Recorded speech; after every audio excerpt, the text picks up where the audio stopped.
Hello guys, this is chapter 21, Night Doctors, with Immortal Life of Henrietta by Rebecca Skloot. Okay, so let's read. 2 months after Sonilax stood me up, I sat waiting for him again, this time in the lobby of the Baltimore Holiday Inn. It was New Year's Day, and he was nearly 2 hours late. I figured he backed out again, so I started packing to leave.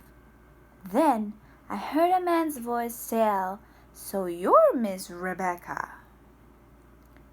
Suddenly, Sonny was standing beside me with a sweet and bashful, gap-toothed grin that made him look like a 50-year-old teenager. He laughed and patted me on the back. "You won't just give up, will you?" he said. "I gotta tell you, the only person I know more hard-headed than you is my sister Dale." He grinned and straightened his black driving cap. "I tried to convince her to come meet you today, but she won't listen." Sonny had a loud laugh and a mischievous eyes that squinted nearly closed when he smiled. His face was warm and handsome, open to the world. He was thin, 5'9" at most, with a carefully manicured mustache. He reached for my bag. "Okay then," he said. "We best get this thing going." I followed him to a Volvo he had left unlocked and idling in a parking lot next to the hotel. He borrowed it from one of his daughters. "Nobody wants to ride in my old raggedy van," he said, easing the car into gear. "You ready to go see Big Kahuna?" "The Big Kahuna?" "Yep," he said, grinning. "Deborah says you gotta talk to her brother Lawrence before anybody else talk to you. He'll check you out, decide what's what. If he says okay, maybe then the rest of us will talk to you." We drove in silence for several blocks. "Lawrence is the only one of us kids who remembers her mother," Sonny said eventually. "Deborah and I don't know nothing about her." Then, without looking from the road, Sonny told me everything he knew about his mother. "Everybody said she was real nice and cooked good," he said. "Pretty too. Her cells have been blowed up in nuclear bombs. From her cells came all these different creations, medical miracles like polio vaccines, some cure for cancer and other things, even AIDS. She liked taking care of people, so it makes sense that she did with them cells. I mean, people always said she was just hospitality. Fixing everything up, nice, make a good place, get up, cook breakfast for everybody, even if it's 20 of them." He pulled into an empty alley behind a row of red brick townhouses and looked at me for the first time since we had gotten in the car. "There is where we take scientists and reporters want to know about our mother. It's where the family gangs up on them," he said, laughing. "But you seem nice, so I'll do you a favor and I'll get into my brother Zachariah this time." I got out of the car, and Sonny drove away yelling, "Good luck," out of the window. All I knew about Sonny's brothers was that they were angry and one of them had murdered someone. I wasn't sure which one or why. A few months earlier, when Deborah gave me Lawrence's phone number and swore she would never talk to me, she said, "Brother gets mad when white folks come ask about her mother." When I walked through a narrow, half-cemented yard from the alley to Lawrence's house, a wisp of smoke seeped through the screen door of his kitchen, where static blared from a small television on a folding table. I knocked, then waited. Nothing. I stuck my head into the kitchen, where fat pork chops sat burning on the stove. I yelled, "Hello." Still nothing. I took a deep breath and walked inside. As I closed the door behind me, Lawrence appeared, seeming bigger than 2 of me. His 275-pound, 6-foot frame spanning the width of the narrow kitchen, one hand on the counter, the other on the opposite wall. "Well, hello there, Miss Rebecca," he said, giving me a once-over. You want to taste the meat I cooked? It had been a decade or so since I'd eaten pork, but suddenly that seemed irrelevant. How could I resist? I said. A sweet grin spread across Lawrence's face. He was 64, but aside from that gray curls, he seemed decades younger, with smooth hazelnut brown skin and youthful brown eyes. He hiked up his baggy blue jeans, wiped his hands on his grease-stained t-shirt, and clapped. Okay then, he said. That's good.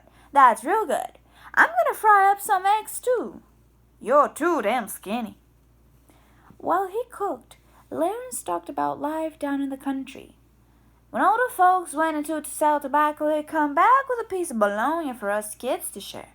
And sometimes, if we were good, they'd let us soak the bacon grease with a piece of bread. His memory for detail was impressive. He drew pictures of horse-drawn wagon they had to make made out of 2x4s. He showed me, with strings and napkins, how he tied tobacco into bundles for drying when he was a child. But when I asked about his mother, Lawrence felt silent. Eventually he said, "She was pretty." Then he went back to talking about tobacco. I asked about Henrietta again, and he said, "My father and his friends used to race horses up and down Laxdown Road. We went in circles like this until he signed and told me he didn't remember his mother. In fact, he said he didn't remember most of his teen years. I blacked it out of my mind because of the sadness and hurting, he told me. And he had no intention of unblocking it. The only memory I have about my mother is her being strict, he told me. He remembered her making him hand wash diapers in the sink. He'd hang them to dry, then she would dump them back into the water, saying they weren't clean enough. But the only times she whipped him were for swimming off the pier in Turner Station. She'd make me go fetch a switch to get a beating with, then send me back out saying get a bigger one, then a bigger one. Then she'd wrap me all together and haul me off on my trail. As he talked, the kitchen filled with smoke again. We'd both forgotten he was cooking. Lawrence shooed me from the kitchen table into the living room, where he sat in front of his plastic Christmas placemat with a plate of fried eggs and a chunk of charred pork, the size of my hand, only thicker. Then he collapsed into a wooden chair beside me, put his elbows on his knees, and stared at the floor in silence while I ate. "You write a book about my mama," he said finally. I nodded as I chewed. "Her cells growing big as the world, cover around the whole earth," he said, his eyes steering as he waved his arms in the chair, making a planet around him. "That's kind of weird. They just steady growing, steady fighting off whatever they're fighting off." He leaned forward in his chair, his face inches from mine, and whispered, "You know what I heard? I heard by the year 2050, babies will be injected with serum made from my mama cells so they can live to 800 years old." He gave me a smile like, "I bet your mama can't top that." "They're going to get rid of disease," he said. "They're a miracle." Lawrence fell back in his chair and stared into his lap, his smile collapsing. After a long, quiet moment, he turned and looked into my eyes. "Can you tell me what my mama cells really did?" he whispered. "I know they did something important, but nobody tells us nothing." When I asked if he knew what a cell was, he stared at his feet as if I'd called him on class and he hadn't done his homework. "Kinda," he said. "Not really." I tore a piece of paper from my notebook, drew a big circle with a small black dot inside, and explained what a cell was, then told him some of the things Hela had done for science and how far cell culture had come since. Scientists can even grow corneas now, I told him, reaching into my bag for an article I had clipped from a newspaper. I handed it to him and told him that, using culturing techniques Gila helped develop, scientists could now take a sample of someone's cornea, grow it in culture, then transplant it into someone else's eye to help treat blindness. Imagine that, Lawrence said, shaking his head. It's a miracle. Suddenly, Sonny threw open the door, yelling, Miss Rebecca, still alive in here? He leaned in the doorway between the kitchen and the living room. Looks like you passed the test, he said, pointing at my half-empty plate. Miss Rebecca telling me about our mother cells, Lawrence said. She told me fascinating stuff. Do you know our mother cell's gonna be used to make Steve Wonder see? Oh, well, actually, it's not her cells being put into people's eyes, I said, stammering. Scientists are using technology her cells helped develop to grow other people's corneas.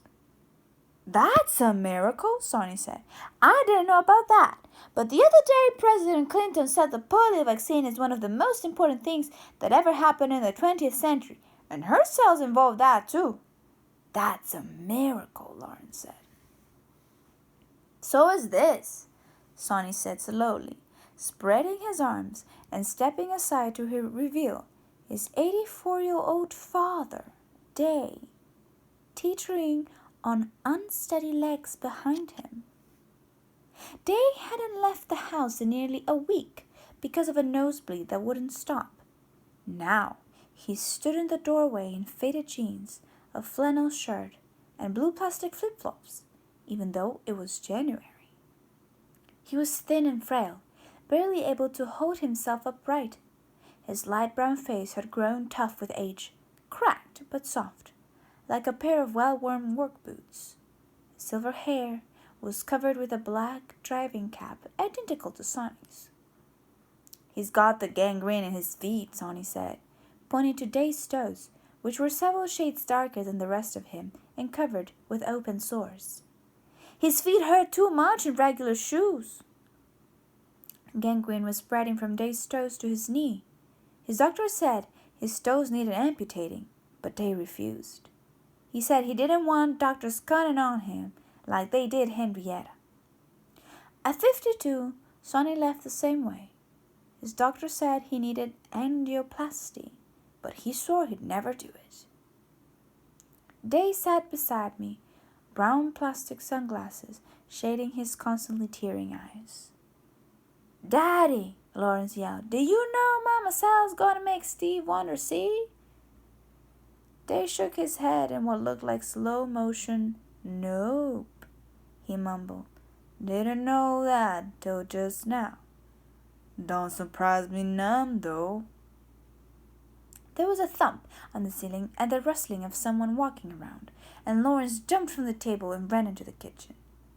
My wife is a fire dragon without morning coffee, he said. I'd better make some. It was 2 in the afternoon. A few minutes later, Babette Lax walked down the stairs and through the living room slowly, wearing a faded blue terry cloth robe. Everyone stopped talking as she passed and headed into the kitchen without saying a word or looking at anyone. Babette seemed like a loud person being quiet, like a woman with an enormous laugh and temper who might erupt at either at any moment. She exuded, "Don't mess with me," her face stern and staring straight ahead. She knew why I was there and had plenty to say on the subject, but seemed utterly exhausted at the idea of talking to me, yet another white person wanting something from the family. She disappeared into the kitchen, and Sonia slid a crumpled piece of paper into Day's hand, a printout of the picture of Henrietta with her hands on her hips. He grabbed my tape recorder from the center of the table, handed it to Day, and said, "Okay, Miss Rebecca, Got questions for you, Pop? Tell her what you know. Day took the recorder from Sonny's hands and said nothing. She just wants to know everything Dale always asking you about, Sonny said. I asked Sonny if maybe he could call Deborah to see if she'd come over, and the lax men shook their heads, laughing. Dale don't want to talk nobody right now, Sonny said. That's 'cause she's tired of it, they grumbled. They always asking questions and things. She keep giving out information, not getting nothing. They don't even give her a postcard. Yep, Sonny said, that's right. All they want to do is know everything. And that's what Miss Rebecca wants too. So go on, Daddy, tell her. Just get this over with. But they didn't want to talk about Henrietta's life. First I heard about was she had that cancer, he said, repeating the story he had told dozens of reporters over the years, almost verbatim. Hopkins called me, said come up there 'cause she died. They asked me to let them have Henrietta and I told them no. I said, I don't know what you did, but you killed her. Don't keep counting on her. But after a time my cousin said it wouldn't hurt none, so I said okay. Day clenched his 3 remaining teeth. I didn't sign no papers, he said. I just told them they could do autopsy. Nothing else. Them doctors never said nothing about keeping her alive in no tubes or growing no cells. All they told me was they wanted to do autopsy, see if it could help my children. Boys just know this much. They's the doctor, and you go by what they say. I don't know as much as they do. And them doctors say if I gave Em my old lady, they could use her to study that cancer and maybe help my children, my grandchildren. Yeah, Sonny yelled. They said it would help his kids in case they came down with cancer. He had 5 kids. What was he going to do? They knew themselves was already grown when I come down there after she died, Day said, shaking his head. But they didn't tell me nothing about that. They just asked if they could have cut her up, see about that cancer. Well, what did you expect from Hopkins?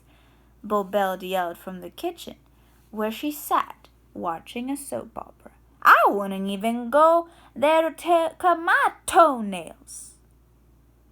Mm-hmm, Day yelled back, thumping his silver cane on the floor like an exclamation point. Back then they did things, Sonny said, especially to black folks.